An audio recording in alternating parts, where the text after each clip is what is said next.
September 17, 2024 City Council meeting to order. I have 6 o'clock on my phone, so if that's not correct, we'll blame Verizon. Appreciate everybody coming out tonight. It's good to see everybody. See a lot of folks, a lot of home folks here, and that's good, always good. If you'll bow with me, we'll have a word of prayer and then we'll proceed. Our Father in heaven, we're thankful for this day and many blessings of life you've given us, Lord. We're thankful for the opportunity to gather again with our friends and neighbors. We pray that you'll continue to be a blessing to them and their families. Bless the folks that sit around this table and serve, are willing to serve the public. We ask that you continue to bless this community and our country. Watch over us and forgive us of our sins. Amen. Amen.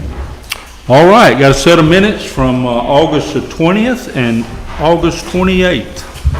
If whenever y'all are ready, we'll act on those minutes.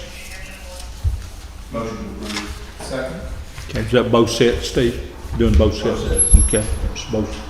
All right, we got a motion and a second to approve both sets of minutes. Any discussion? Okay, if not, all in favor say aye. Aye. Opposed? Okay, minutes are approved. I better get my helpers out here. Tonight's one of those nights we have a little something different and something a whole lot special, and that is we have a young lady here tonight that we want to recognize, and the Vice Mayor is going to read a resolution here in a minute honoring her, but I just want to make a comment or two that I've watched I've watched her grow up in our church from a baby, and it's hard to believe she's grown up into a young woman now, and all that says for me and you, Hal, is that we're getting older. And she's got a lot of life in front of her. But we're glad to have Elizabeth here, and Laura, if you want to take over, and you want to call her up front? Yeah. Miss Elizabeth, will you come up front, please?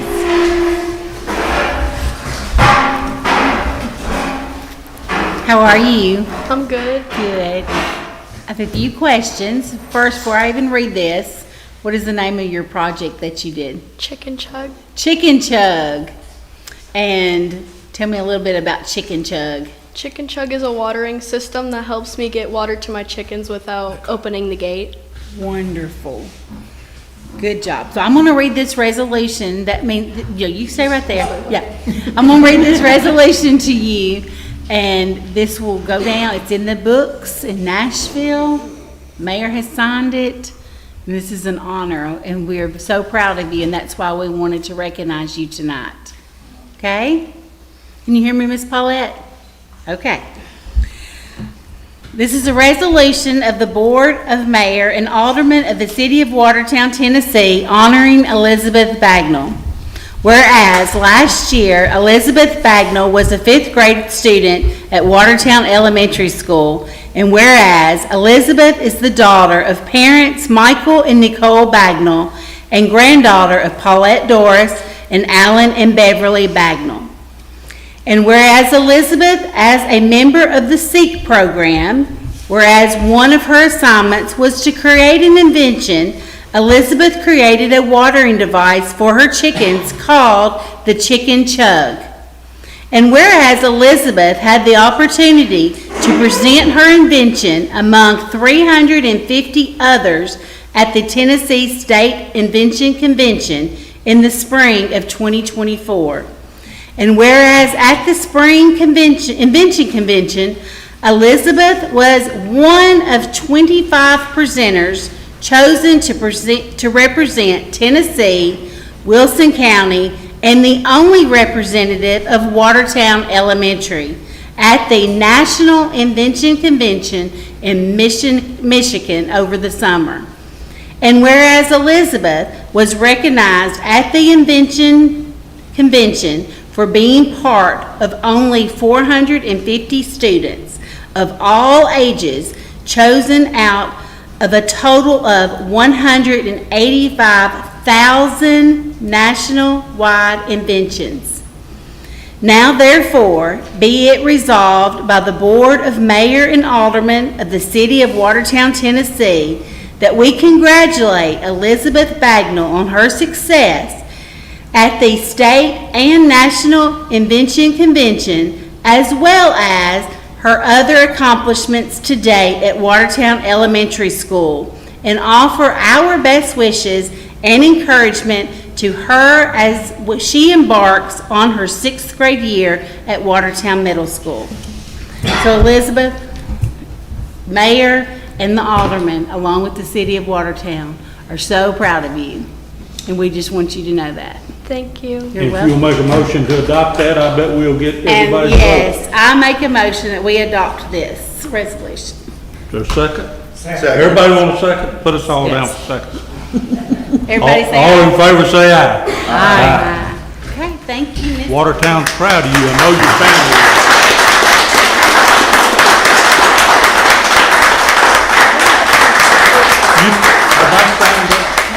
Let me sign that for you, Elizabeth, and then we'll ask Mayor, April over there to sign.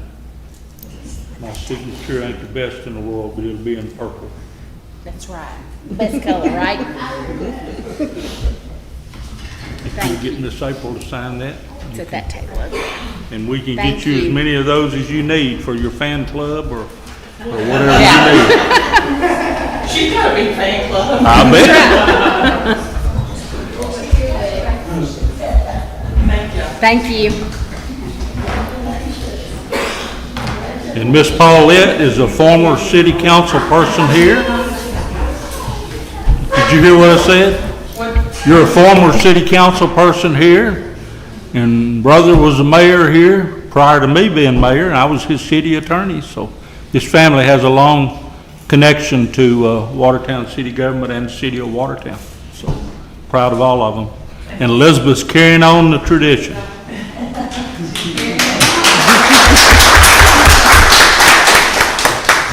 All right. John, we're still good? We're going out to the public, right? All right, then we'll go ahead and call the part of the meeting where we talk about public business. Or anybody that wants to comment or address us on anything, we ask that you come to the podium and give us your name and tell us what you need to talk to us about, and then we'll go from there. I see Mr. Rich is moving first, so Yeah, I'll go he's first. still young enough that he can do that. Name's Ryan Rich. I'm representing the Watertown Wilson County Public Library, and I'm coming to you today to propose an initiative to put a dedicated parking lot in the square. So I'll just read this word for word that I typed up. So I am writing to propose an initiative that I believe could greatly benefit our community, the establishment of a dedicated parking lot on the property located behind the Watertown Library. As you're aware, parking has become an increasing challenge in our area. With the growing number of residents and local businesses, the demand for accessible and convenient parking has never been higher. The current situation often results in frustration for both residents and visitors, and it can negatively impact local businesses as potential customers struggle to find parking. The property behind the library represents an excellent opportunity to address this issue effectively. Converting this underutilized space into a well-designed parking lot would provide several benefits that I have listed. One would be improved accessibility. A new parking lot would alleviate congestion and make it easier for residents and visitors to access key areas of our city, including shopping areas and community events. Support for local businesses. With more convenient parking options, local businesses could see an increase in foot traffic, which would contribute positively to our local economy. Enhance safety. Properly planned and well-lit parking facilities can improve safety and reduce the risk associated with street parking, such as accidents and theft. Environmental considerations. Implementing sustainable practices in the design of the parking lot, such as green landscaping, permeable surfaces, can help mitigate environmental impacts. So I propose that we form a committee to explore this opportunity in more detail. This committee could assess the feasibility of the project, estimate costs, and develop a plan that incorporates input from community members, local businesses, and relevant stakeholders. Additionally, public forums or surveys could be conducted to gather feedback and ensure that the project aligns with the needs and desires of the community. I am confident that with the support of the City Council and active community involvement, this project could be a significant step forward in enhancing the quality of life of our residents and fostering a more vibrant local economy. So I thank you for considering this proposal. I look forward to discussing this idea further and working together to make our community an even better place to live and work. So I have copies if you would like to. Anybody have any questions for Ryan? Just to clarify, you're talking about the current technical plating location? Yeah, I correct? got wind that they are moving, so I didn't know who is purchasing that. I didn't know if it's the city. If the city is reacquiring that land, then I was suggest that the city help with this. If not, then I've talked with the library board about us maybe purchasing it. You're correct. We believe that they will be moving. In fact, we had a planning commission meeting tonight and approved the subdivision of property, and part of it they're buying. When they'll be leaving over there is unclear. Yeah. Or whether they may even try to retain it, but it's something worth exploring. And there's not many of us left. When I say old timers, I'll say it respectfully, but many of the old timers remember that was the Carnation milk plant at one time. And a great many people in Watertown worked here, including my maternal grandfather. And so that plot of ground there kind of has some special significance to the community. So I think when the time comes, we need to take a look at it and see. But that's a discussion for the future. But we appreciate you bringing it now. Yeah, no problem. I got 66 signatures, all businesses in the area too that signed it, so. Okay? Thanks, Ryan. You want us to, you gonna hang on to that? I got copies. Okay, well, I mean, what do you want to do with the signatures? You want us to put it in the minutes, or? Yeah, you can. Okay, we can do that. You say you gave it to me, now I'll pass it along to them when the time comes. And, hopefully it'll get to the right place. Thank you, Ryan. All right? Yeah, come on up. Mayor, council members, my name is Mitch Laney. I've been a resident of Watertown for over 20 years, and I'm here on behalf of Diana Laney because she can't be here tonight. She owns property at 738 West Main Street, and I'm here to try to get her some help with a water bill. She's got years of the minimum amount that's due on her water bill, and towards the end of June she was there and noticed kind of a sulfurous kind of foul smell from her water when she turned it on. She called me and I said, well, I don't know, but you should talk to Bob. And so she went and talked to Bob, and Bob said that they were doing some pressure tests on the sewer and water lines, and it's likely that there had been some gas that got in the water system and it would probably dissipate in a few days, not to worry about it. So Miss Laney went out of town, and while she was gone, my kids and I were watering her plants, and I happened to be doing it on July 1st, I think is right. April, keep me honest. July 1st, I went over and I turned on the kitchen water, and there was just a little drizzle coming out. I said, oh, that's not good. So I took a walk around the house and found like a really loud, sounded like a train in one of the rooms. I went under the house, and one of the water lines had sprung a leak straight up with water just pouring out. Now I know that I'm familiar with the pipes in that house, and part of it is old, but it wasn't leaking. And you guys have been good to credit her back the sewer portion, but she still owes, I think, a little over $600 on her water bill. I understand that the church across the street and two of the residences right in her area had also, Miss Dowell and Miss Patterson, also experienced leaks at the same time.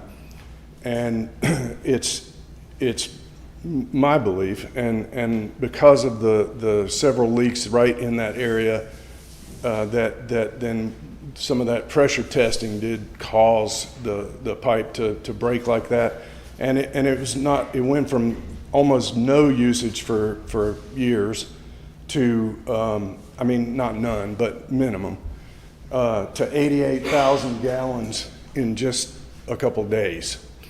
And I think if that had been like just a natural leak, she would have noticed her water bill went up and had something done about it. But this happened so quickly that, I mean, it was like an explosion of the pipe. So I'm here to talk to you all to ask if we can like do something. She can't be here, or she would be doing it. But if we could do something to help her with that amount, because she's really trying hard to, you know, keep the house in good shape, and that's kind of a back-breaking amount. So that's my request, is maybe you guys can help her out with the water bill. Okay. Anybody have questions of Mr. Mitch, Mr. Lane? All right. We need to take this up, and I want to make some general comments and let you know. When we started this sewer project, we knew there were going to be problems. I anticipated more problems in the sewer area than I did the water area, but frankly, we're having some in the water area too. We've got pipes in the ground that have been here close to 80 years, and they're clay pipes. And once we start digging around, we're finding out we got problems. I have no doubt that the pressure testing and some of the other things caused this. And I think there's going to be more, unfortunately. I hope I'm wrong, but I think there's going to be more. I'm already aware of a couple more that I think are coming down the pike. Might not be this large, but I do think we need to give some consideration to giving some assistance here. And I'm open to suggestions as to what y'all might think. I think there's another component to this, if I'm not mistaken. The sewer people maybe, or the construction people, have they talked to her about some of the damage to her actual pipes? You got me a little off guard with that one. I'm not sure, because I know I believe they have. I can tell you that she has had the pipe replaced from the road to the under the house, and she's speaking with her insurance company. But I think her insurance company is also talking to the company that is doing the work. But just for a reference point, the amount of the water bill is almost half of what it cost her to replace the pipe. So with her, you just recently putting a roof on the house and doing some other work, and then you know, bad luck rains, it pours. She had a limb fall on the house that she had to get removed, and with the amount of that water bill, she's just feeling like giving up. And so if y'all can help, we'd appreciate it. Well, I think there are two components here, one of which we have control over, one of which we don't. The one with the contractor or whatever and the insurance company, they'll have to resolve that between them. But as far as the use of the water or the loss of the water, that's something we can deal with, and in my opinion should deal with, because it's through no fault of Ms. Laney's. So I'm open for suggestions as to what y'all think. Can I get some clarification? One, we're just talking about the water bill, nothing else at this point. That's right. In April, what exactly are we've already given relief on the sewer, is that correct? Okay, so it was for 88,430 gallons, which made the bill $1274.90. We did a adjustment for our policy, so that brought it down to $639.84. Of course, we've been trying to work on it, so it added penalties on there. She went ahead and paid for the August and September bill for her average bills, which is $34.63 per month. So she's already paid that. So right now she's at $852.20, which has late fees of $242.56. So her new balance, if you take the late fees off, will be $609.64. No, we need to do a lot better than that. Yeah. What is her? Is it a minimum bill every month? $34.63. How many gallons does she average use in a month? She's not there a lot, so sometimes it's 0 gallons, 200 gallons, and basically 0 gallons. Have to do a lot of stuff to 88,000 gallons. I'm open for suggestions. My thought would be to wipe it all out except the minimum bill. I agree. And I was thinking the same thing, because you said it was 630 something. Yeah, $609.64 if you took the late fees off, and then she's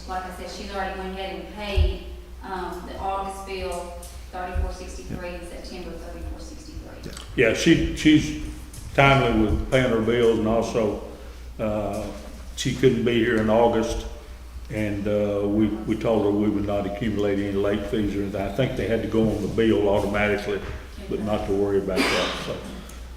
If somebody wants to make a motion to I make a motion, we just clear the bill. reduce it to a minimum bill, Yes. is there a second? Second. Okay, got a couple of seconds, any discussion? All in favor say aye. Aye. Opposed? There you go, tell her you did a good job. Should I get me some brownie points? Yeah, there you go. Thank you all. I appreciate your time, and I appreciate you helping her out. That's gonna take a load off, so Sure. thank you very much. We're all neighbors, we gotta help each other out. Yes, sir. Thank you very much. Come on up, sir. Chris Ferrari with Hamilton Hardware. Two things to bring to attention. One are the city trash receptacles. Have consistently been overflowing, not emptied weekly. Have come across a particular citizen taking it upon himself to do some of that and empty them out. Down by the pavilion, in the square, before and after trains. I think it's important just from a public health standpoint, but also from a representation standpoint, especially this week we have a train coming. If we can try to make it a point to get those cleared every week, so before a train and after a train. It's done last week, or the last train was the Blues Fest, so there was a lot of extra food and vendors and those kind of things which added to it. And the one or two of them in the city square were literally flowing onto the ground. So just bring that to your attention if we can pass that along. Second, kind of along the same line, certainly not important, but down here on the main drag by the old turntable, the street lights that are there, or the train posts that are there, there's about 30% of those bulbs that are out. Again, I think it's a good representation of our town if we can have, bulbs burn out, we can replace them as prudently as possible, but there's a lot of them out. It'd be great if those kind of things were dealt with. All right? Thank you all, appreciate it. Yeah, thank you for bringing both of those to our attention. Yeah. Let me say, and we'll work on the trash, obviously, we don't want that reputation. People going back to Nashville saying it's a trashy town. But Bob mentioned the other day, and with Lisa and April and I, all this is about to get him down. With all this water and sewer stuff going on, we got 4 people working, and even when everybody's here, that's our full staff. So we're having a hard time keeping up with everything. I know I fussed a little bit about the creek bank over here growing up, and they started to work on that, but we'll make sure they get that. So we'll see what to do about the lights. Okay, anybody else? Thank you, Chris. Yes, sir. Good evening. So I'm here on behalf of my wife, who's unfortunately away on business right now. Sorry, my name is Stephen Phillips. My wife is Nicole Phillips. Nicole made a post on Facebook about a month ago concerning some of the issues. I'm just going to read the script that she sent to me this morning from her hotel room in Alabama. She writes, "Good evening, council members. I appreciate the opportunity to speak with you tonight regarding some much-needed improvements in our city park. As many of you are aware, our park is a vital space for community engagement, recreation, and family activities. However, several issues have been brought to my attention that require, we believe, immediate action. As of the time of me writing this, playground equipment is broken and poses a possible potential safety hazard. The paint on the structures are faded, which not only impacts the park's appearance, but it may also affect how inviting it feels for our guests and visitors. The park sign out front, Three Forks, is damaged, and we are missing an entrance sign, possibly making navigation difficult and detracting from the overall aesthetic of the park. The volleyball court is overgrown and no longer usable in its current state. Bathrooms consistently lack basic supplies like soap and paper towels, which is essentially concerning for public safety and health. Lastly, the bridge in the park is in disrepair and needs repaired before it becomes unsafe. Apologize, sorry. I recognize that budgetary constraints can be a challenge, so I'm pleased to share that after circulating a call for volunteers, several members of our community have offered to donate their time and resources, painters, electricians, and so forth. We have individuals ready to provide sign service and others to do anything that needed to be repairs. This collaborative effort could reduce costs and ensure that the park remains a space that we can all be proud of. Additionally, we have fundraising plans that will collaborate with local businesses and owners for donations in order to raise funds for this community project. I respectfully request that the council consider allocating resources and working with these volunteers to address these issues. Investing in our park is an investment in our community's well-being, and I'm confident that together we can restore it to a safe and welcoming environment for everyone. Thank you for your time and consideration. If I can add one or two things, we are new to the community. We've been here a year now. Been in Lebanon for 9 years and decided it was too busy and too big, and we wanted to get away from that. And I've had several. I coached baseball here this year for my daughter's team, my son's team, and had a lot of fun. I've had several of our friends that have been in the area a long time, but have never considered bringing their kids to our facilities here. And one of the biggest things they said was because they just didn't feel that they were getting, quality at a little league. They look at our facilities, they look at the paint, they look at how it looks worn down from the road. Just as the other gentleman was mentioning about lights being out, it doesn't look indicative of what a nice community should be.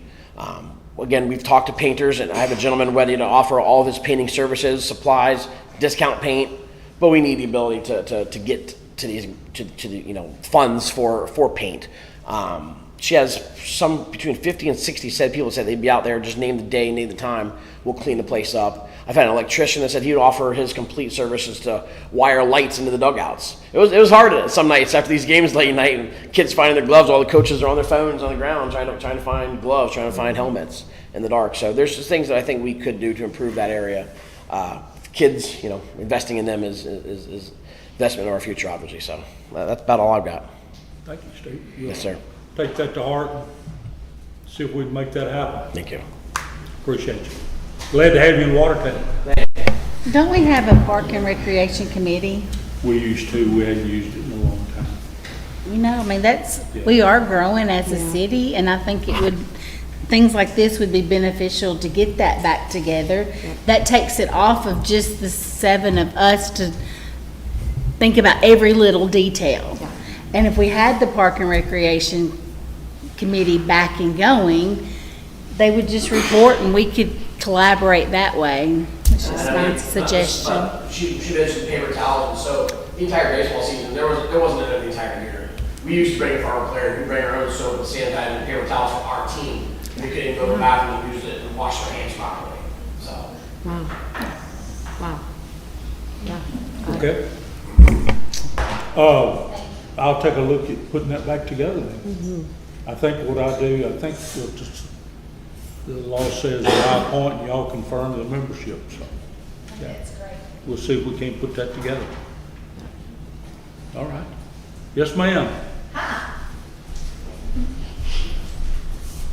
Well, kind of following up in the Parks Department here.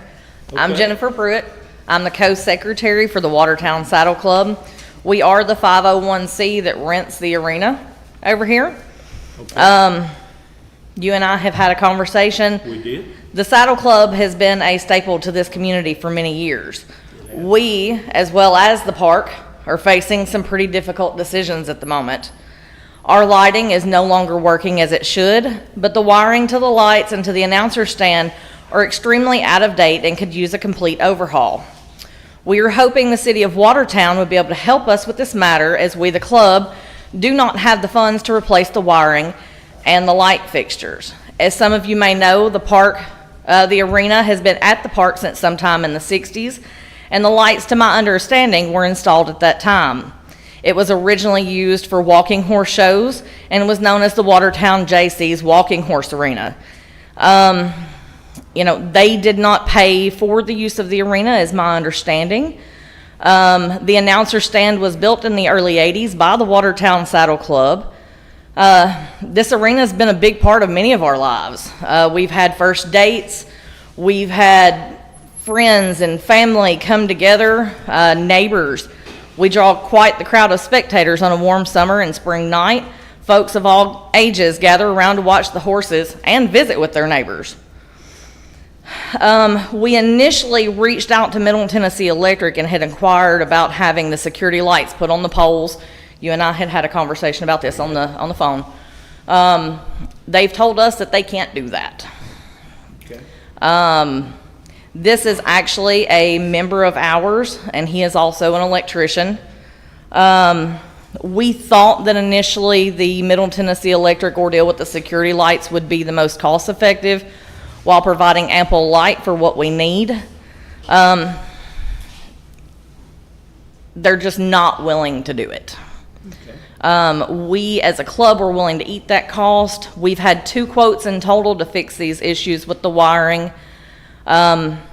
We have asked for people to come in and change the light bulbs. They've took one look at the electrical infrastructure and said, nope, we're not touching these. Nathan actually come with us because, like I said, he's part of the Saddle Club. His family's rode with us for many years. He has more details as an electrician. We also have a petition that at this time has been up for a week and has gained 186 signatures for the city to step in and help. We as a club are willing to step up to do some fundraising as well to help offset some of these costs. But I had went to April. We had the contract pulled that we had originally, the most recent one on file. You know, it cost us $100 to hold an open show. In the horse world, open shows are the way to fundraise. You know, for a club that's trying to chip in and help out with the lights, this contract no longer makes sense. You know, I understand the city needs to make their money. We're willing to chip in and do some fundraising if we can do some renegotiations on this lease every year. We would love to stay here. We would love to keep having all this for everybody to come and visit and see and keep this part of Watertown's heritage alive. Mm-hmm. But I'm going to let Nathan talk for a second because he can explain more from an electrical standpoint. I do have his quote on the repairs that it's going to need, as well as the petition. What, not trying to jumpstart here, but what type of quotes do you have? Nothing under 20 grand. Okay, so that It leads me starts to at- ask the next question, how much over 20 grand? Well, Nathan's quote has been the cheapest so far. It's $21,216. Okay. I'm sorry, I didn't mean, but money is always a factor. It is, and I do actually have a copy of that quote as well as the petition that was originally started by a member. Okay. Don't know who wants that. Yes. Nathan, could you explain? So I'm Nathan Pritchard. I've been doing electrical work for 25 years, 17 of which have been with one company, senior project manager. I have come out 2 times the past 4 years because they was unable to get their lights to come on. Both times, the disconnect for one is 20 foot in the air. It's not easily accessible if you need to work in it. There's many holes in it. There's many, the wood that holds it up is rotted and deteriorating from the age that it's been there for years. I've been able to put a Band-Aid on it and get it working, but it's just a matter of time. It ain't when, it's if. So I do want to add that is a non-fuse disconnect. There is no fuses, there's no overcurrent protection. It comes straight off utility transformer and goes to everything out there. So it's and there's no branch circuit protection. You've got the lights coming in under the same lug that the wires come in from the service. There's nothing to protect the lights. There's nothing to protect the personnel from fire or shock hazard injury. So it's my opinion that something needs to be done sooner or later before we get in a situation of liability. And like I said, as a club, we're wholeheartedly willing to step up and do some fundraising. Our president is sitting back here. He works with a couple of musician groups, and they're actually willing to put on a concert for us if we can find some place in Watertown to hold a concert, to do some fundraising. We're willing to put in the legwork. We're willing to put in to help offset some of these costs if we're allowed to. What is your season For what, when does the Saddle Club start riding and when does? We typically try to start in March. Okay, We typically end at the end of August. As far as points, but we try to ride on through the fall, because that's when everybody can go and have fun, because all the pressure's off. okay. And I assume y'all are earning points to go toward the State Saddle Club? Yes, Which sir. is Labor Day, right? Yes, sir. Okay. And we also, Mr. Charlie Hall is the I president of recognize Wilson Charlie. County. You know, they are interested in stepping up and potentially riding on Friday nights and joining with us. Them ride Fridays, us ride Saturdays, chip in and do some fundraising to help go towards this lighting situation and the electrical situation we have going on.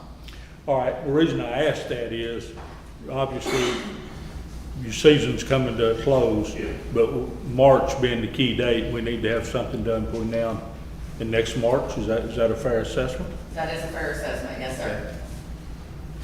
And there are grants that we as a club can apply for through Middle Tennessee Electric. I've actually spoken with a couple of state representatives as well as the senator. They have assured me on a citywide level for projects such as these to improve the electrical infrastructure, there's grants that can be applied for on a city level to help bring everything up to speed so it's safer, so it's more energy efficient. Okay. And I would be happy to get that information from them and share with you. Anybody have questions around the table? I think it's imperative that we get it done because this is a huge part of Watertown. It is, and has been as long as I can remember. Mhm. And any help and fundraising or anything we can get, I think we should jump on. I just like to, I think we're all receptive to the fact that we need to improve our park. We've known that. Matter of fact, Mr. Thompson and I have been looking at potentially upgrading lights on the baseball fields for part of the same reasons. I guess, not to be negative, but just to point out, part of my disappointment is you guys are over there regularly. And I've been on the council now almost 3 years and no one's ever mentioned having any issues in the past. You said you'd been out several times. I guess in hindsight, I wish you'd have brought this to us sooner, I guess is what I'm trying to say. Well, had we been in office, we would have. But we change officers every year at the end of the Saddle Club season at the start of the new. So Okay. sometimes we get left with things such as this that we have to address on a year-by-year basis. And this year, we have a really great officers team that's wholeheartedly stepped up and bringing it to you guys because we didn't. Jennifer, plus we did not have an issue until the music video. This is correct. And The, Maddox Batson. Maddox Batson held a concert over here, when was that? About a month and a half ago?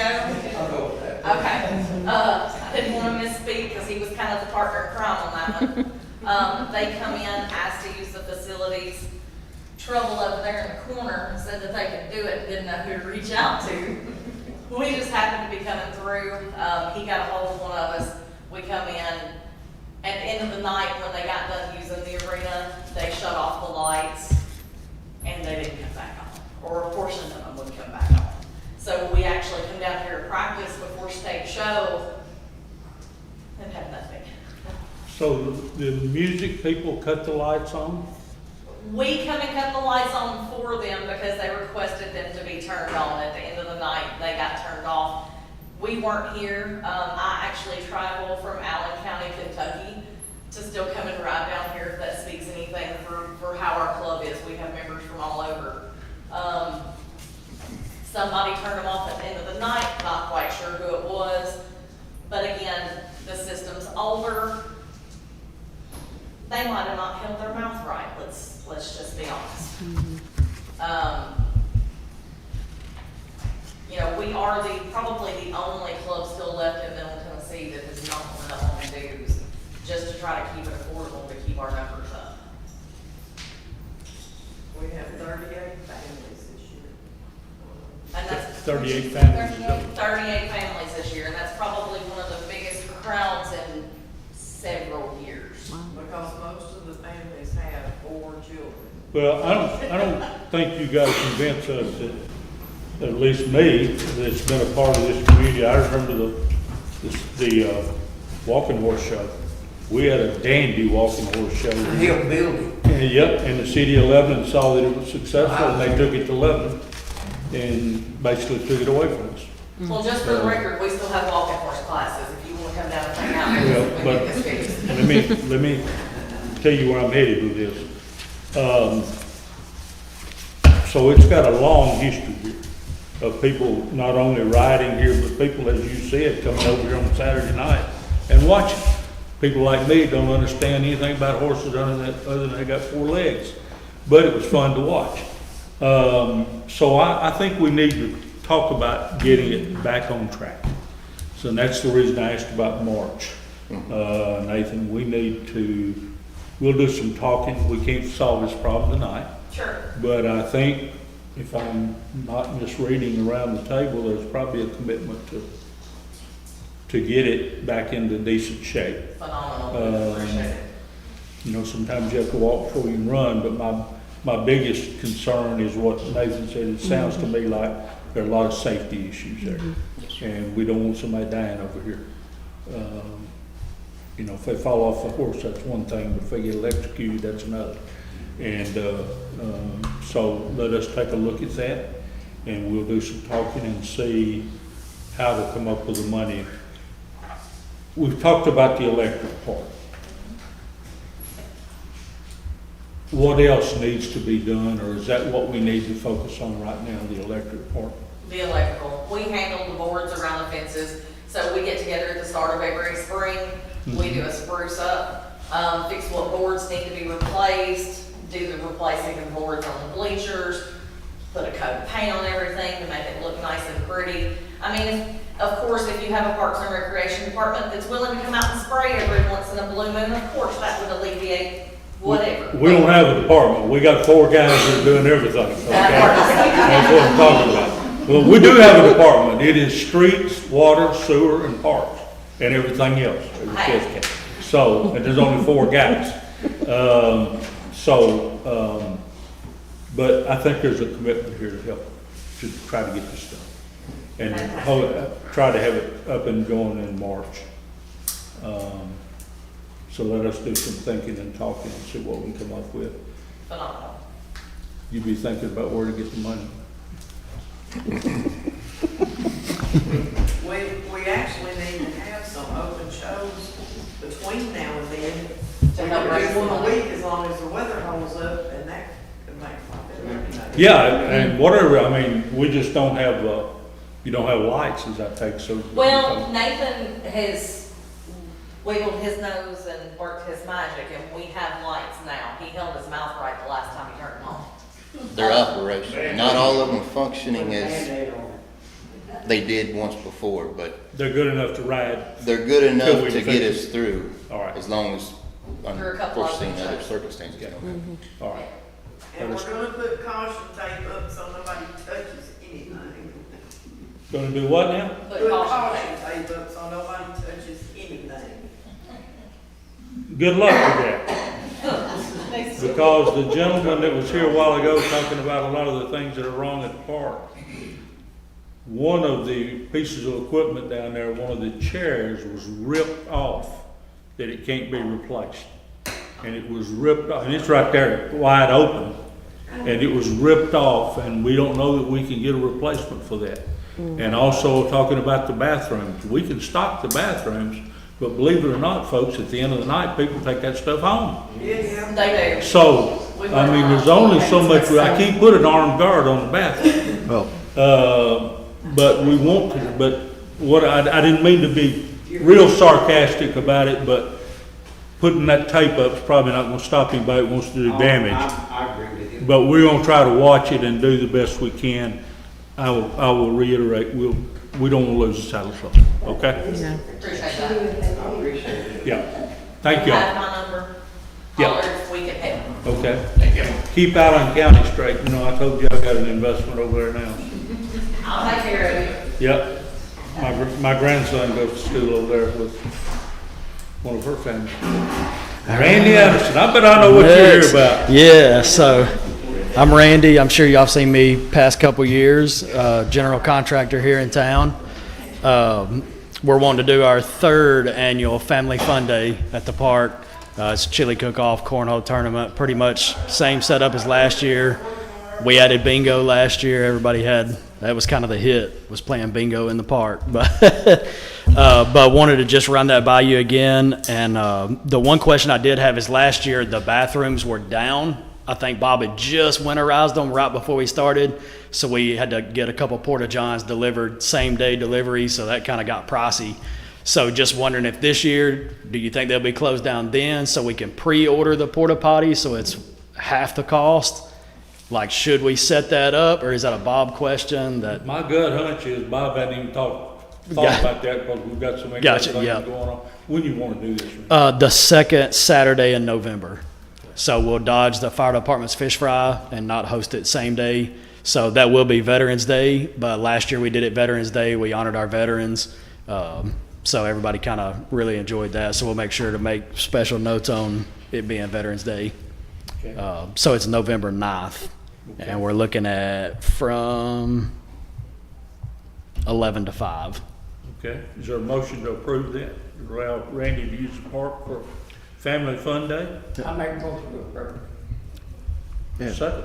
I'll second that, but same conditions as in the past, liability insurance. Yeah, and liability everything in insurance, place. yeah, we'll get it turned in. I mean, that's our standard policy Yep. for any private use of the park. Right. We'll try to hold Bob off the bathroom. Yeah. I'll talk to Bob and say, hey, when are you winterizing them? Just because them porta potties are a third of the cost if you get it a month in advance versus, hey, I need something right now.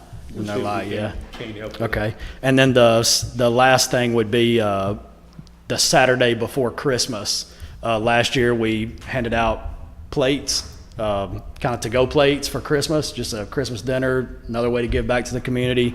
Kind of thought about it and lined it up last minute, so we just hopped on the gazebo. It was a huge success, better than we thought. And last year the police department came and gave out some of their toys that they had still left over.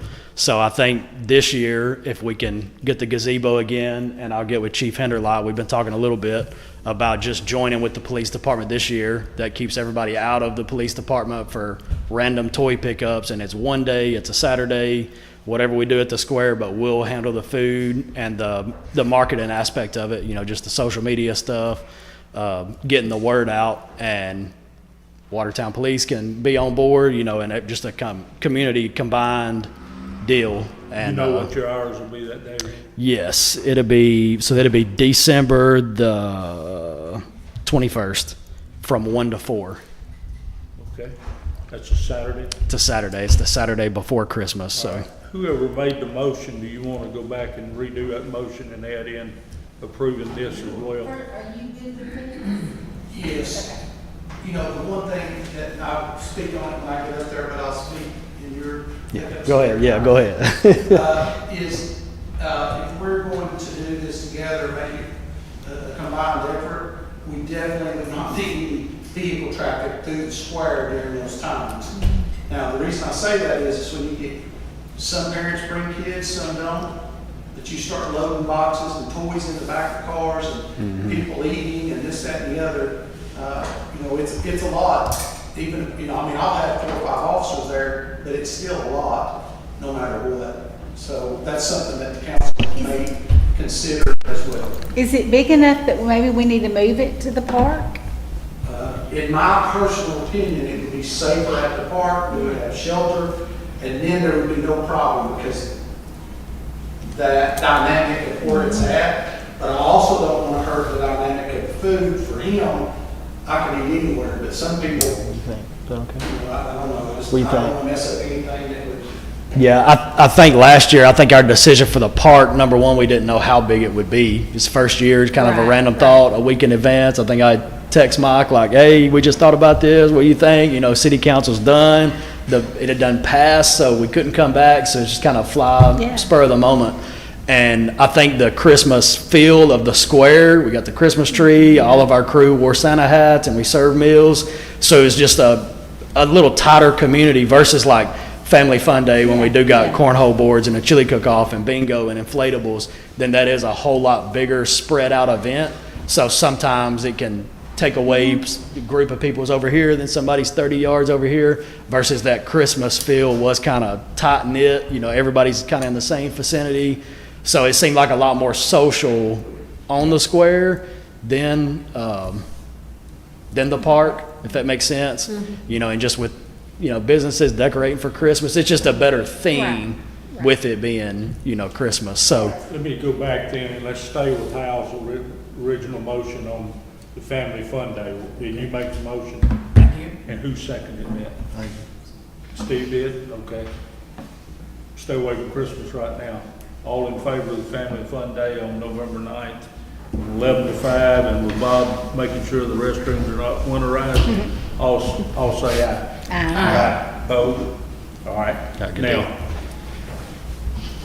I kind of tend to agree with you. I think it ought to be on the square.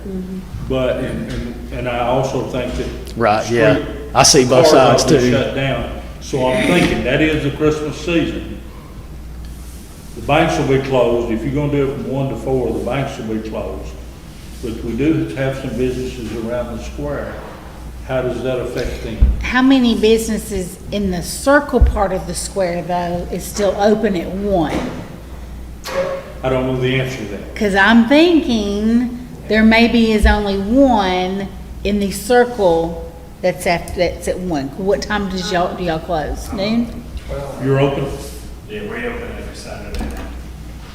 Oh, okay. Well, I'm thinking too, if it's bringing in people onto the square, you may have businesses stay open later if they know that that's coming. Yeah. I mean, the new modern revival store that's up there, they're open on Saturdays till 5. What about just leaving Main Street open and closing the rest of the Yeah, Main Street will remain open. I'm just talking about the backside of it. Yeah. And then the front side where you would turn left. Gotcha. Yeah, okay. Yeah, so kind of, yeah, so from the, like the alley, people could turn up by Technical Plate and then come around First Baptist. So we just kind of close that corner, 204 Fitness right I there. would be okay with that. And leave the main strip open. Because they could still Yeah. park at Wilson And I feel Bank like and last go. year, some people did pull in because like, hey, what's the event going on at the square? And then they pulled in, oh, y'all got food? You know, and we had chicken and dressing and green beans. You can't buy, I mean, we had a spread. We had a spread. Yeah. I'd yeah. already eaten and I hated that. Yeah. Yeah, we enjoyed it. Yeah. I'd have Yeah, done it we had a again. spread. So. Then I'd go down trying. Yeah. Well, just to clarify, we're talking about closing the inner circle of the square and talking about closing Elm Street from the square back to Woodland. Technical Plate, yeah. To the Yeah, technical Woodland, plate, yes. Woodland, yeah. So basically, it's 1 block of Elm Street in the inner portion of the square, Main Street and Woodland, and everybody would remain open to bypass, get around the square. Okay. Yeah. All right, is there a motion to do that? I'll make a motion. Is there a second? I'll second. Got a motion and a second from the top side of the table I don't hear from. Good to know y'all are with us. All right, I say that joking. Any other discussion? All in favor say aye. Aye.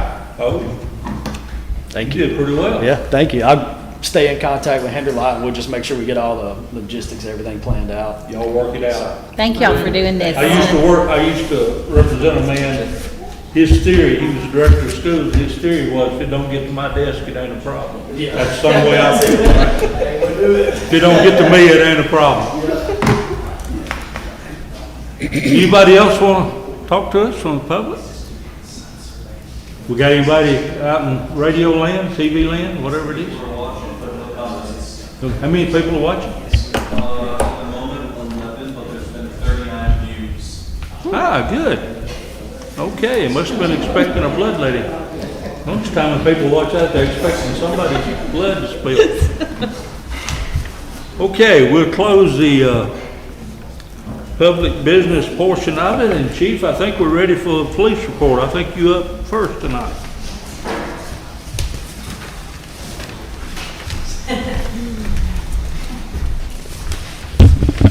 Have any questions on the stats? Anybody?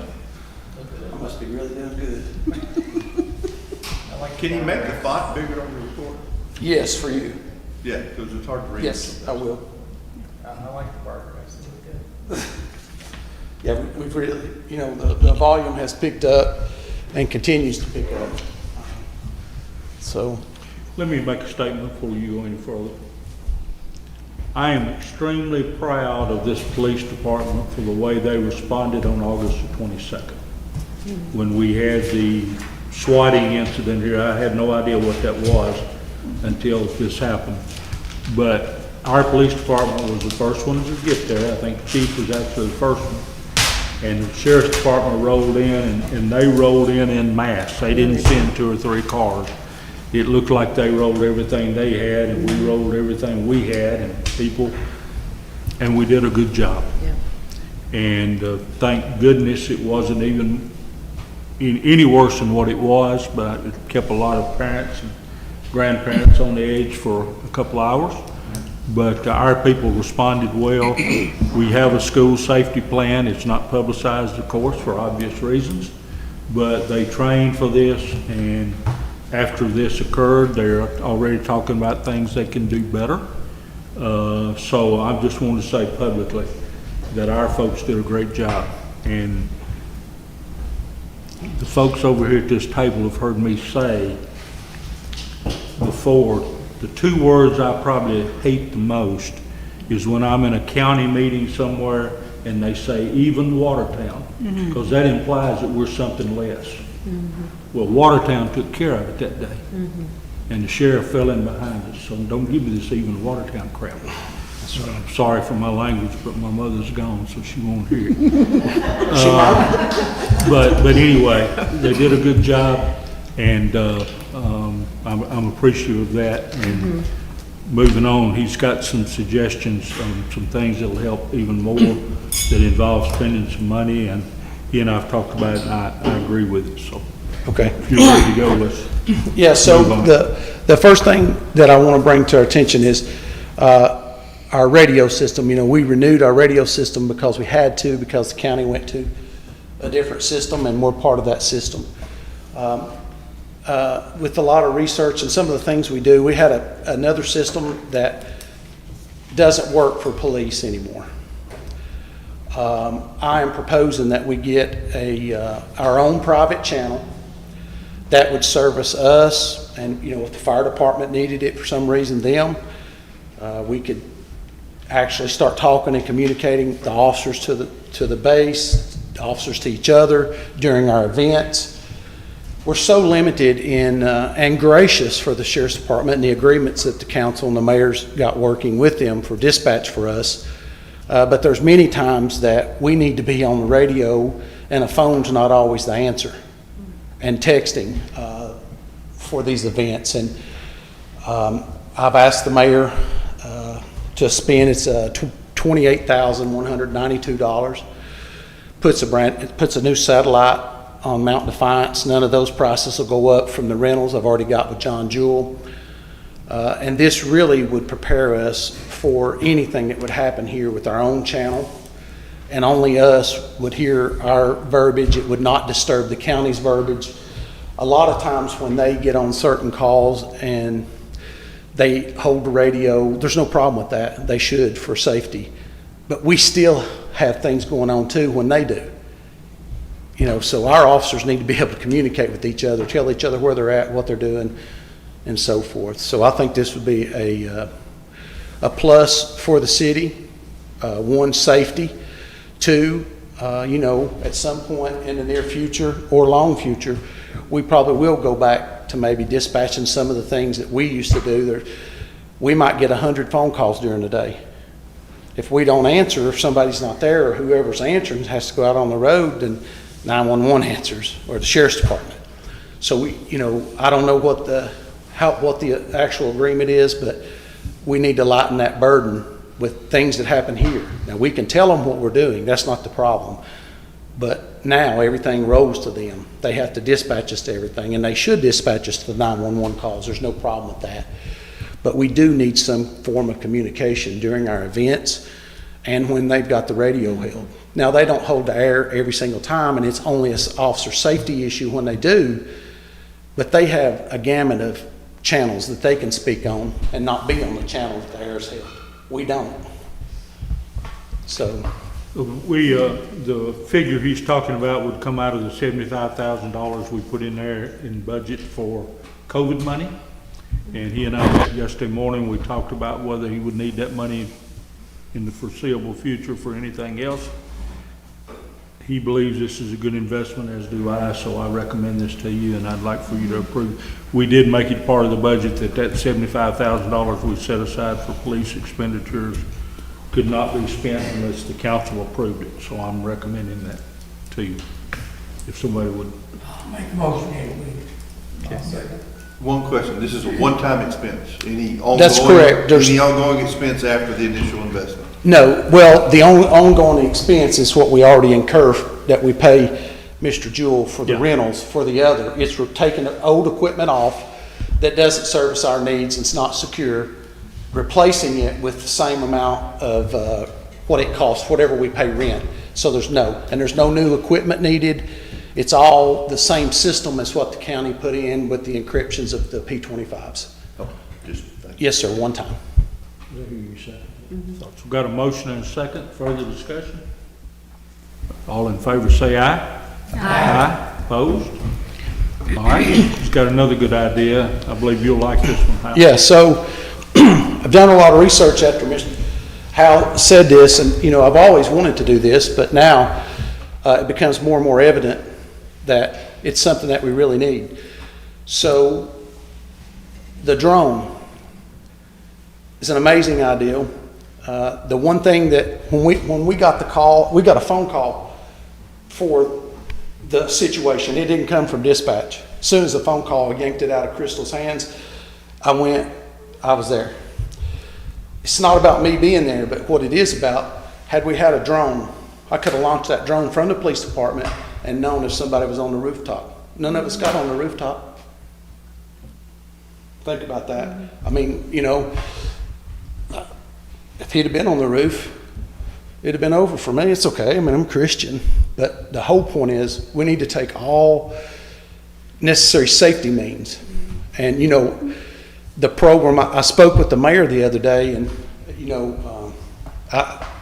the program that I wanted to do and the drone, they're expensive, but they have to be expensive. You can't send a drone up that somebody could just break the security and take over the drone and take it away. So it does cost. And there's some, you have to get some licensures, but all that stuff is simple if you get the drone. But there's some programs that I want to put in place with that we would be forerunners in the community, probably, and I don't know of any other department in the state. And I know a lot of departments, and none of them do what I'm wanting to do with that. It'd be an amazing concept because, again, I could have been on my way and already launched the drone from here, and it could have been hovering over school. Everybody talks about the incident that happened in Nashville Metro. It was at the Covenant School. Thank goodness she got distracted by wanting to shoot one of the police cars out the window. Well, that drone, he gets to, if somebody's there, they get distracted wanting to shoot that. Again, it's a win-win situation for us, for the community, for our kids. And at the end of the day, that's what I went there wide open because of the kids. So I recommend that we purchase a drone. How much? Up to $15,000. So between 12 and 15, I'm going to see a demo of some other folks that have them. Mm-hmm. But I would say up to 15, and that would be the high side. And the 28, the other may be less too, but they said that would be the max. When I was COVID money also. When I was crouched down in the closet that day, 5 of us in a little closet with one child. Yeah. I thought, we just had the meeting. I said, I wish we had a drone. Yeah. And my guys went to every single school, went through the parking lots wide open, and I was boots on the ground. Like Sheriff's Department was great. No negativity out of any of the responses. But my point is the more tools that we have to keep our babies safe, sure. That's the key. Yeah. Sure. They're our future. Yeah, and even because at that point that day we didn't know what had happened where. That's right. Even if it was on the square, I text them as soon as I was available to just to protect our community. That drone would be very beneficial. Okay, it's not there. Send that drone on down while our officers are still at our schools. Let's see if it's in there. I'm like, I like Can also this help idea. find the missing child. Absolutely. Yes, so that was the last thing I was going to say.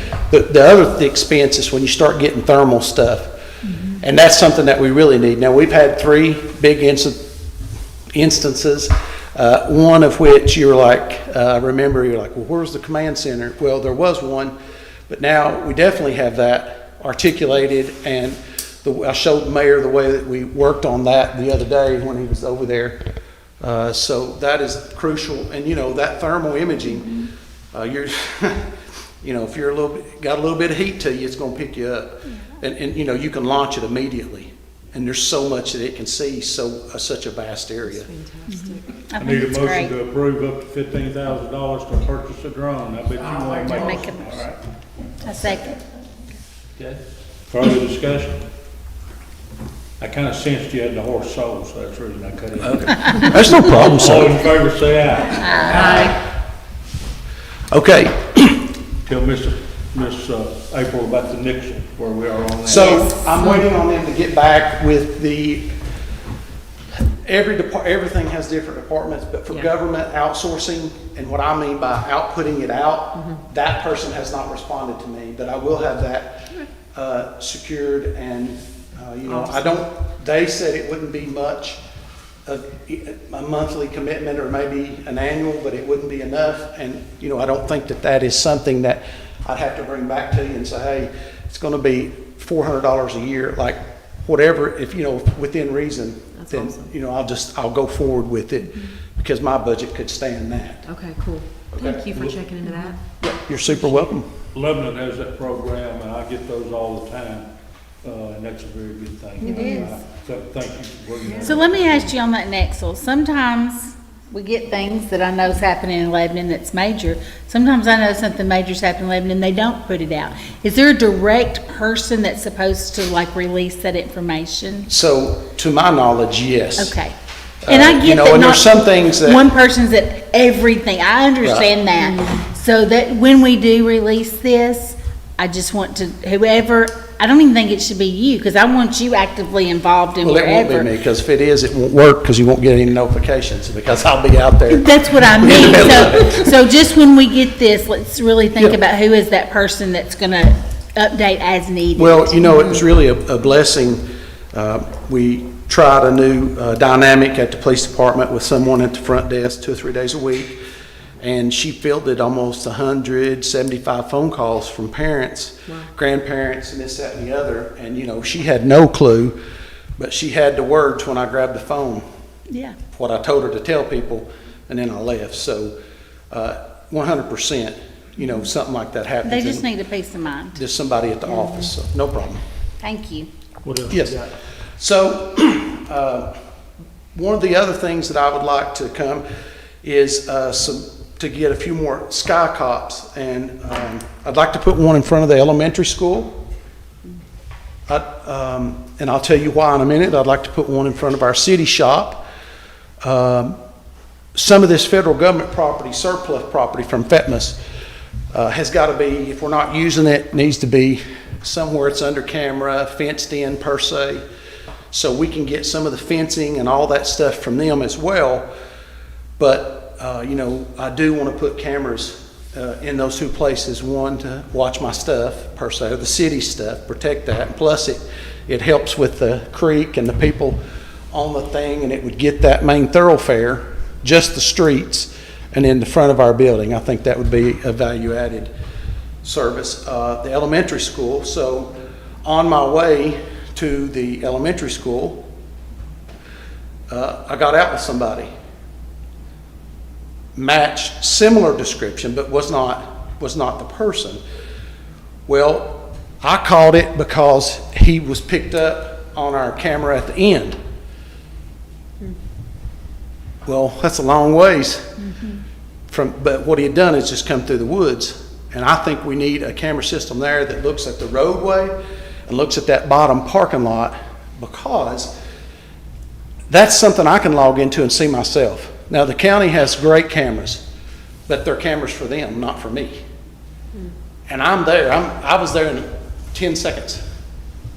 So that doesn't, you know what, I got my phone, I can look at our cameras to see if somebody's walking, somebody's coming out, or even if somebody's sitting in a car.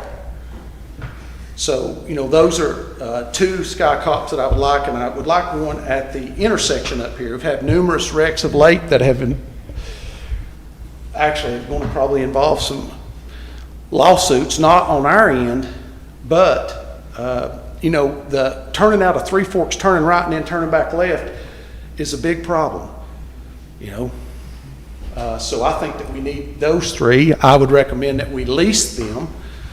And what I will tell you is they're about $290 a month to lease a piece. I have cut that much out of the cell phone bill, so that would cover one. And if we lease them, there's a one-time installment fee of them per unit. But the reoccurring would be, I think it was $1,100 per month reoccurring for all three of them. But the actual cost of the city would only be like $790 something more, because I've already cut over $300 out of the cell phone bill that we've been paying for years anyway.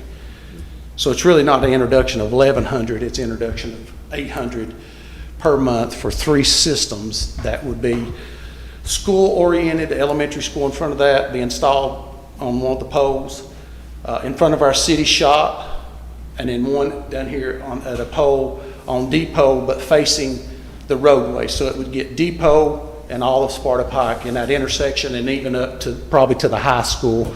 There would be a clear line from there. You talking about coming out of your budget now? Yes, sir. Because the COVID money's a one-time. Yes, sir. The one-time fee would be from COVID.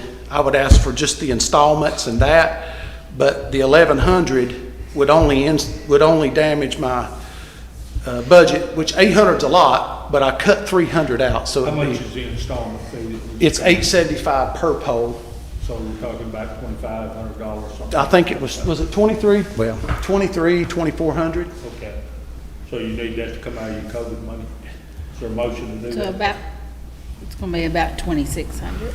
Okay. Not more than 2,600, I think. Okay. Not more than 2,600. All right. Got a I motion? second that, though. Is there a second? I'll second. All right, discussion. All in favor say aye. Aye.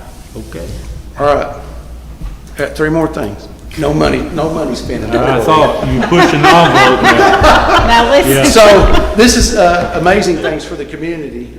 So September 27th, we have community prayer. I've orchestrated. We're going to meet in here.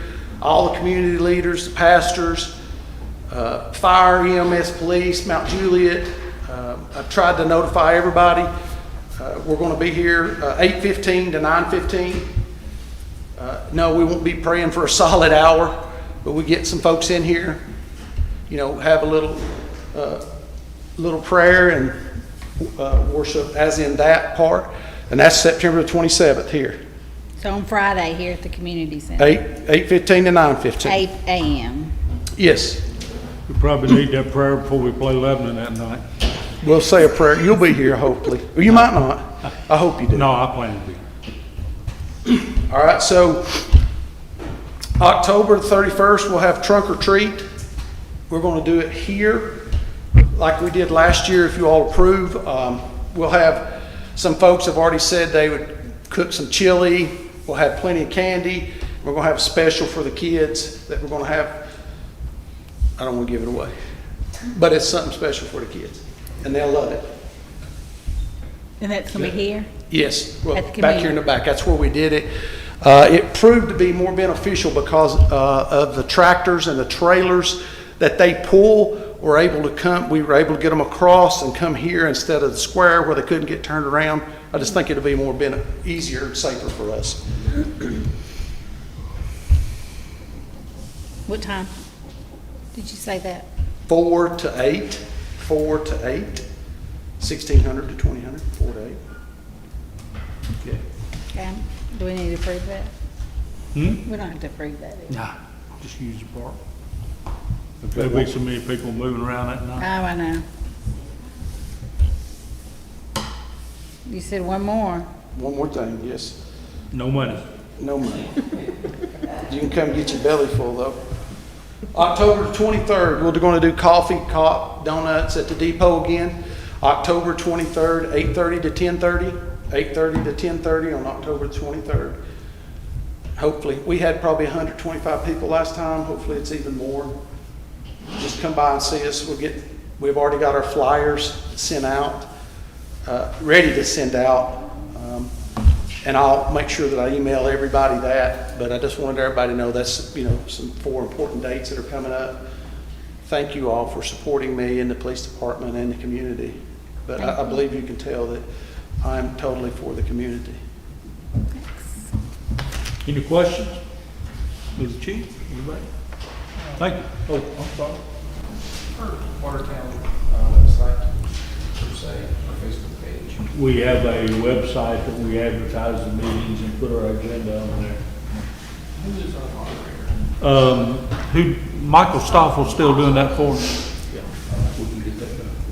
You talking about advertising? Yeah, I didn't know. I know I've had multiple people ask me about things that not being on there, and if he needs someone else to help moderate, I do not mind. We've talked about in the past, and not recently, but about having our own website. Yeah.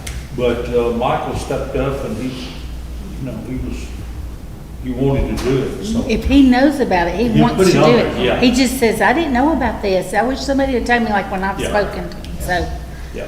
maybe one of us needs to take it to make sure we email him. Yeah. And I'm gonna tell you, Sure. I'm coming back with a sign out here one of these days where we can scroll that across there and you can see it. I just think it's a good investment, but I gotta get 4 votes, so I'm working on that. The building progress. Got the generator up and running, the big generator, hadn't run in years. They're coming out to fix it. There was a few problems. Then we'll set it up on some kind of yearly or twice a year or whatever service. That thing has to run. It's what keeps the power to the building. The door has been fixed, looks amazing. They're going to do the gutters this week and paint. And, that should be the last of our projects per se. But now that big generator powers the whole building. It's not just something that's for the police. And now that door is locked, it won't be as much water and dampness in there. And we tried to seal it to where it would be that way. So we will hopefully no more electrical issues. Anything else? Sorry. Questions, comments? All right, thank you, Chief. Yep, thank you. Joe, you sit back there in the dark. You got the fire department report? Yes, sir. I guess I should say Assistant Chief Decker ought to be official. I know, we've known each other a long time. Outside, unless anybody has any questions over the response numbers, the only notes that we had to add was the new squad. We've got a tentative date around October 20th. I think the 27th will be the latest. They said they can get it in to do the wrap. We're waiting to hear back about the lighting package to get it into the shop and get all of our equipment installed. We're hoping that should line up between them delivering the equipment, getting that installed, and then we can roll it right into the wrap shop and get it in service on the street. That's all I got for that. Any questions? Y'all are gonna have barbecue first Saturday? Yes, sir, first Saturday. We'll be back up. Okay. Good turnout last one. The weather was good, so hope to Good. keep that Good. Now that's the mile-long yard sale. It is. Y'all are still doing it? Because that's usually on Facebook question. Okay. We'll be there. Just making sure. We might be a little dirty, a little sweaty. Yeah. We'll be there. And if we have the manpower, I know we've tried it a few times. We'll try to do some sandwiches and run them down to the other side of the track just to keep people from having to walk so far if they're interested. It's a good idea. Yeah. I'll try, excuse me. Anybody, questions, comments? Thank you, Chief. Appreciate you. Yes, sir. Thank y'all. All right. And Dale Smith sent word that he would not be with us tonight. I think his daughter had a school function tonight that he wanted to attend. And as far as I'm concerned, those always come first, so I don't have a problem with that. You'll see his report, he didn't really tell us anything that we didn't already know. I say that respectfully. And I'll just use that to segue into what I was gonna discuss under old business, and I'll try to move these along pretty quick. Report on the current projects. I just wanted to let you know we are now 4 months into our sewer project. We have spent $1,189,545.25. So, we get these applications for payment once a month, of course, so. Project is working along. Don't have anything to report on the water grant project, although that ought to be making some progress, but I've not heard anything on it. But I do want to say, without going into too much detail, and I mentioned it earlier, all the sewer work we're doing, we're finding some water problems. And when I say water problems, I'm not talking about quality of water, I'm talking about how it's delivered. And through old pipes and some things, we're gonna have to make a dig down repair up here on Main Street probably tomorrow or Thursday. And there's more of those coming. So that'll lead me into our street paving, which means that our streets are gonna be worse and worse and worse, but it makes no sense to pave anything until we get done digging. Right. So I expect this to be a rough winter, both not weather-wise, but on us getting complaints and on Facebook, people having a field day because Watertown don't care anything about their streets. I get that. Always love to read that. People sitting over here working like this for nothing, but we don't care anything about it. But, and I'll get off my soapbox. And turntable, we're waiting to hear from the government on the Chrissy grant, federal government, and they say that they will make those awards or announcements in October. I would love to be able to come back to you in an October meeting and tell you that we got the grant, but we'll see. Anybody got any questions about any of that? I went through it pretty quickly, but. Okay, I've got on here about this bicycle route, and I'm not ready to go on that tonight, but I'm gonna have to get that. There's a gentleman who wants to come and talk to us, and I owe him that. I've been putting him off 3 or 4 months, and I'll try to get him here in October to talk about this. Steve, you want to update us on the industrial park property? Yeah, the planning commission, we had our second reading just tonight, just before this meeting, and approved the subdivision of that 5 acres into 3 sections. And if we can get that, hopefully get that filed and signatures this week and try to have the closing, shooting for the end of September to have the closing on that property. Be beneficial to us and also allow the 2 gentlemen involved to move forward with the expansions of their businesses. So if not the end of September, I'm sure it'll be first week of October at the latest, but we're actively moving forward on that. All right, I'm not being rude. I've got to bring something up, and I was waiting to see if I'd gotten any kind of update on it. I did not. Anybody have any questions of Steve on that? Let me go back to sewer.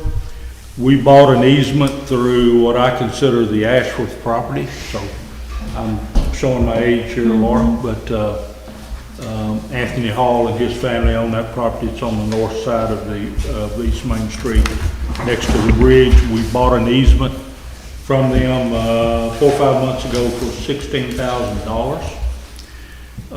Once they got in there and got to moving around where they were told, they being our architect, engineer, and contractor, where they were told the county's water line was not exactly where they said it was. And because we had committed to doing some things to make sure that we took up as little of the Hall property as we had to, we put them on notice that we were going to have a little bit more property. We met over there a couple of weeks ago, showed them where it was. Anthony and his dad were there. They're very willing to work with us. They did feel like there was some more money that ought to be paid for the easement. And the word I got was they wanted an additional $8,000. Now let me give you a little background. when we first talked about the easement, they offered to sell it for 24, and I think maybe Steve Casey made the motion that we bought it for 16. They came back now and wanted the additional 8. The only way I knew to figure this, and Steve, I'm not a real estate guy, but I asked the architect and engineer to put together how many square feet was involved in the original easement and how many additional square feet we would be taking. Turns out we're not taking but an additional 560 square feet. Now we're shifting it some, but actual property, we're only getting additional 560 square feet. I did my simple math and just figured that as a per square foot cost, and that would be 0.4866 or almost 49 cents a square foot. So I multiplied that by the 560 and that brought us to 272.50. We are reconfiguring that a little bit, so I don't think the 272.50 is the right amount either. But I sent Anthony an email this afternoon and told him that I was going to recommend that we pay an additional $2,000. I didn't hear back from him. That's what I was checking. And in fairness to him, I didn't get it to him until about 2 o'clock today.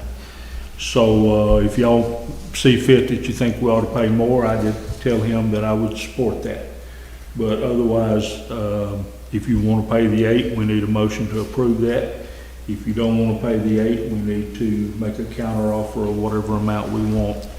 We don't need to hold the project up, that's for sure. Although I don't think they're ready to get in there just yet, but it won't be long. So that's how I got to this. Whether this is the right way to do it or not, I don't know. But this family's been very supportive and helpful. I've known them a long time too.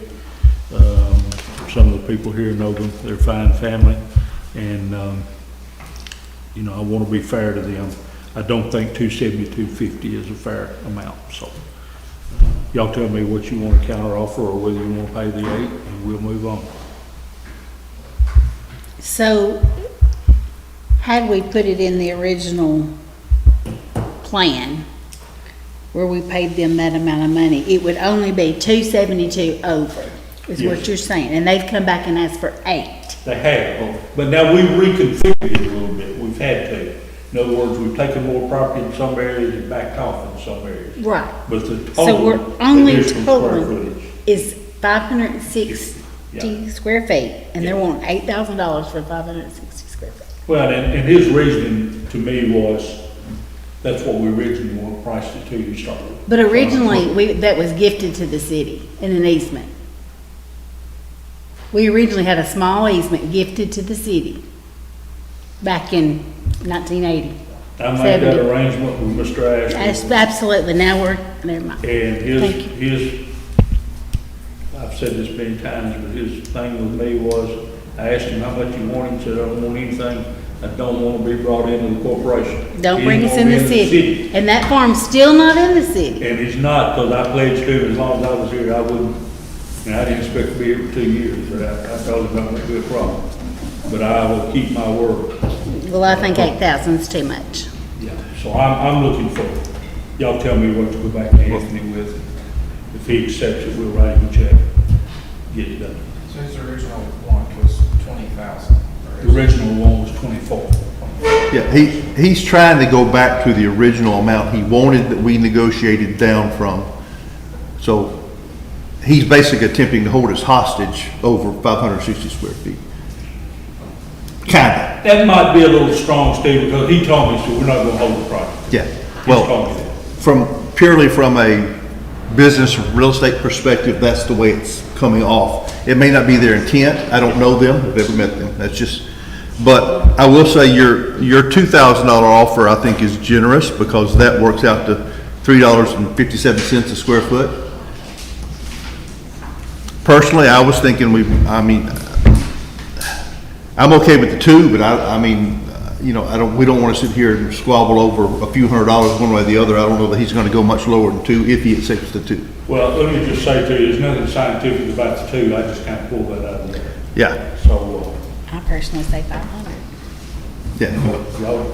y'all just tell me and hope that the messenger don't get killed, okay? Well, I'll make a motion that we offer him $1,000 for it.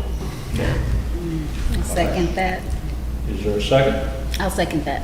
Okay, got a motion and a second to offer an additional $1,000 for the, I think on the paperwork I sent you, the amended easement number 1.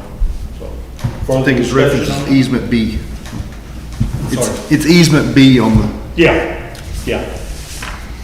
Is there additional discussion on that? Does the change of this easement hurt his property in any way? Does it change anything? I don't, it's hard for me to say because we don't know. I don't think so. And I will tell you that the architect or the engineer, whatever Steve is, maybe both, they have agreed to drop the manholes down where they're not visible.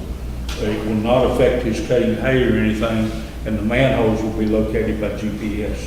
So that is, but I think we were gonna do that anyway.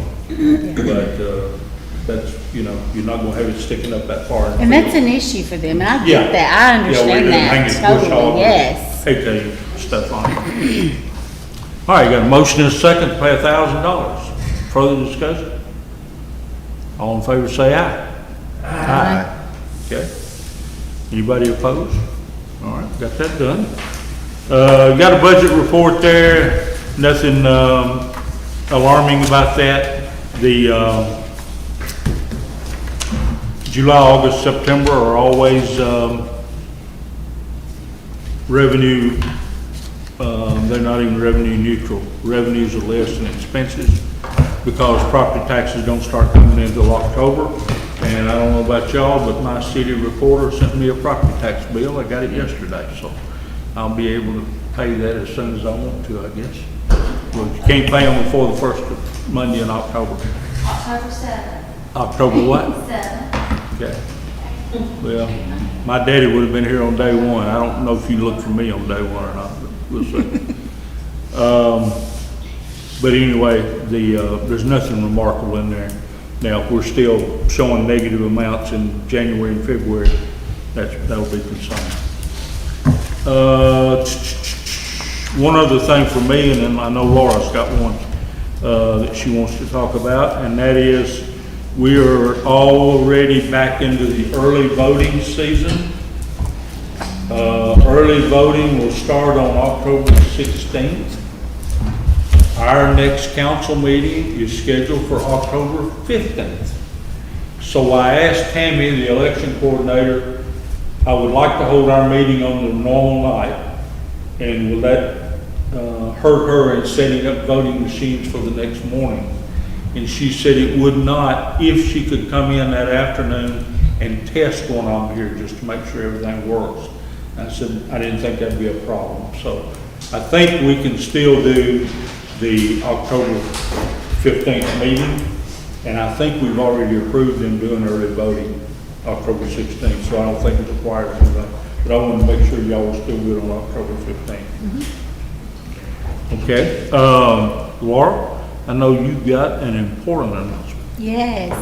So Watertown High School stopped their homecoming parades whenever we moved over here across the highway, just for safety reasons.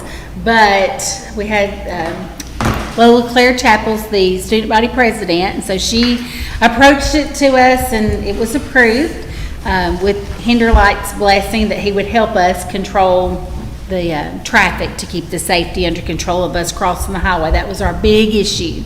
So thank you guys for that. But this Friday, we are leaving the high school at 12:30, and we will be coming out and going around Optics and then going all the way down Main Street, circling the elementary school and coming back down Main Street, just because we do not want them on the highway. Yeah. So we have just a few floats. We're trying to keep it at a minimum this year.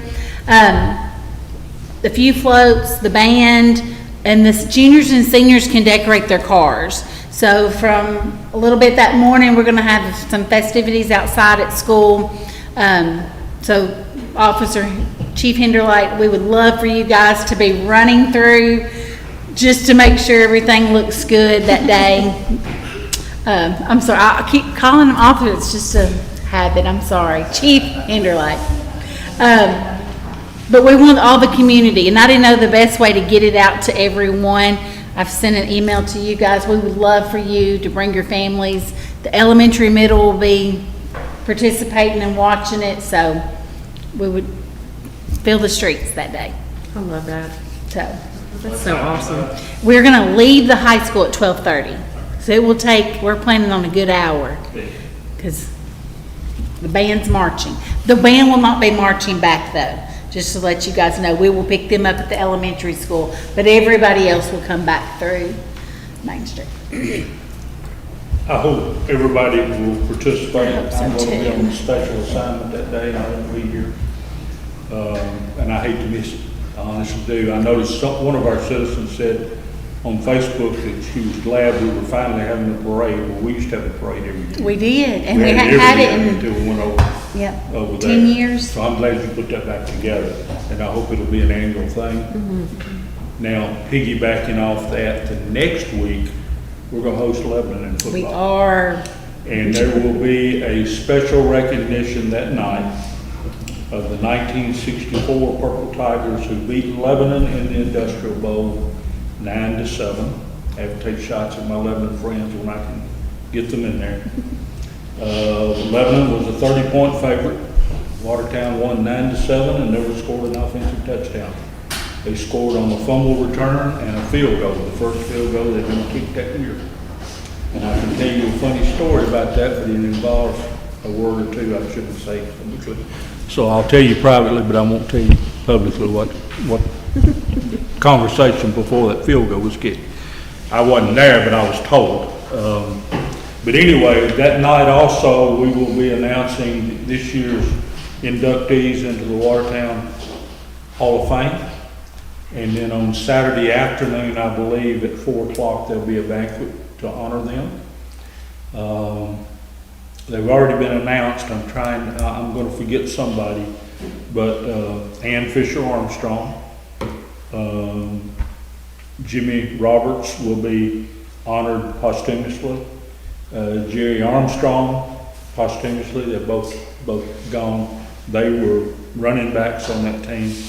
At one time, the two of them led the state in rushing for a while there. Tracy Thorne will be one of the honorees, and there are two others, and I can't think. You recall? I wasn't told.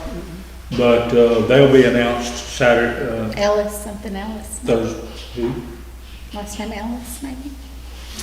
Doesn't sound Oh, familiar. But anyway, big festivities that Friday and the next Friday for our school. And that was a monumental game. And a great many of those guys on both teams are now deceased. So it is the 60th anniversary of the game? 24th? Be right, yeah. Yeah. So I know some of the people, Robert Johnson, Bill Robinson. The amazing thing, and I think about stuff like this because I love sports, but all the people that were involved in the scoring that night, our quarterback lived on Silver Street. The man that picked up the fumble and ran it in for a touchdown, 75 yards, lived on Richland Avenue. Randy Davenport, that kicked the field goal, lived on Waters. Robert Johnson and his brother lived right over here. So that was truly a Watertown school, and they took on the big boys and won. And I'll be talking about that till I die. So. Because they're probably going to kill us that Friday night. I hope not, but We had a running clock last year, didn't we? we did. We played them well for a half. We but they did. got up on us in the third quarter. I've already talked about the next meeting date. We had a very good September 11 observance here with the help of all of the emergency service personnel.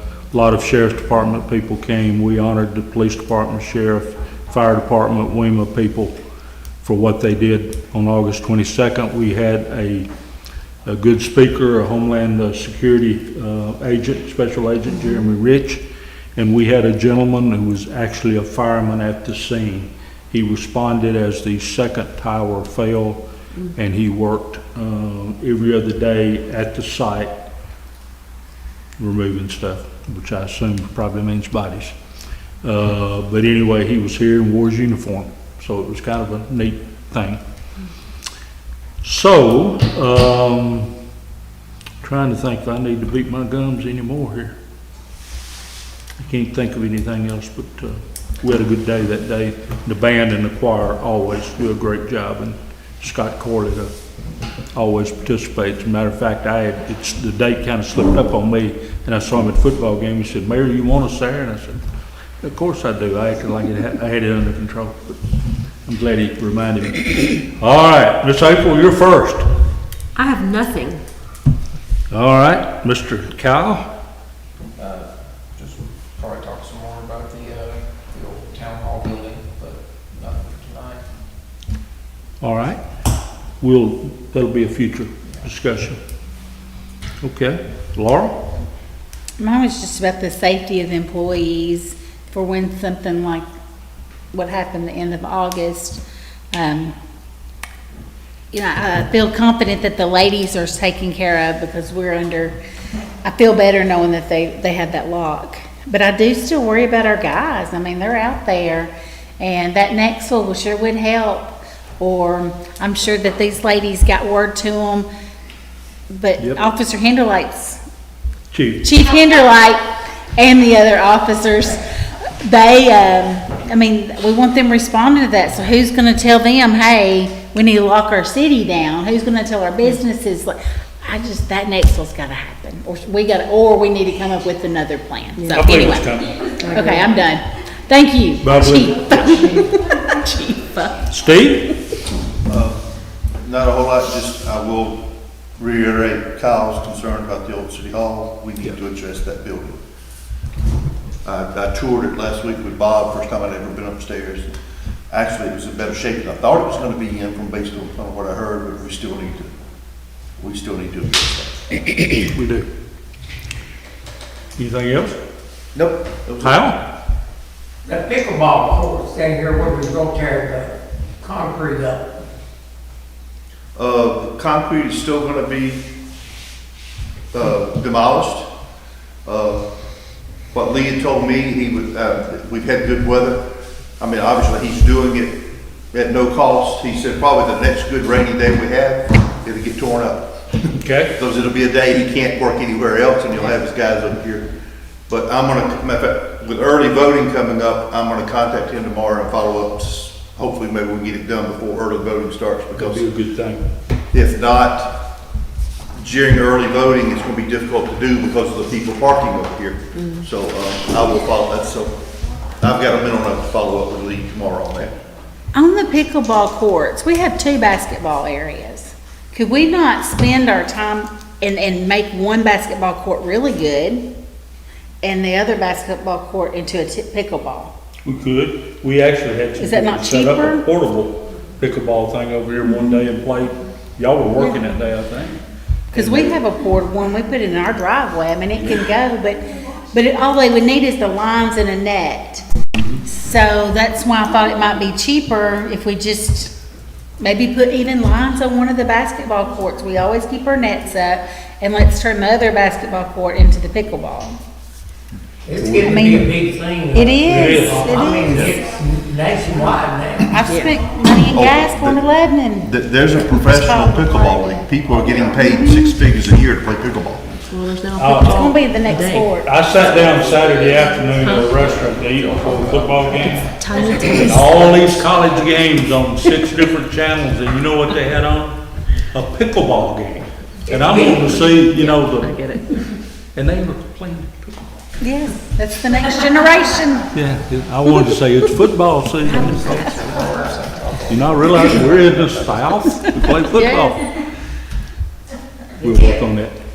Okay. Appreciate you. Wish you'd get you another sweater, but it's all right. Well, And you need to get some of that old red. Yeah. This has nothing to do with red. It has to do with the blue Georgia State Panthers.